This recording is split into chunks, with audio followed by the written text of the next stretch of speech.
సాధారణంగా ఎప్పుడు veg rice చేస్తూ ఉంటాము. ఎప్పుడు ఒకేలా కాకుండా ఇలా కొత్తగా ట్రై చేయండి. చాలా చాలా బాగుంటుంది. టేస్ట్‌గా, సింపుల్‌గా.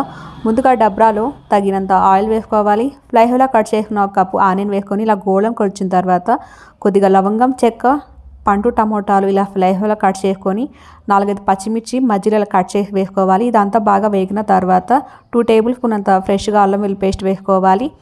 ఇదంతా ఇలా బాగా కలుపుకొని ఇందులో 1 కప్పు బఠానీ, 1 కప్పు క్యారెట్ వేసుకోవాలి. ఇదంతా బాగా ఉడికించుకోవాలి. ఇలా ఉడికిన తర్వాత తినే కారాన్ని బట్టి చిల్లీ పౌడర్ 1, 2 టేబుల్ స్పూన్ అంత ధనియా పౌడర్ వేసుకోవాలి. మరొకసారి బాగా కలుపుకొని పచ్చివాసన అంతా పోయిన తర్వాత ఉడికిన తర్వాత వేడి నీళ్ళు వేసుకోవాలి. ఇలా ఫలఫల మనకి బాగా ఉడుకుతున్నప్పుడు రైస్ వేసుకోవాలి.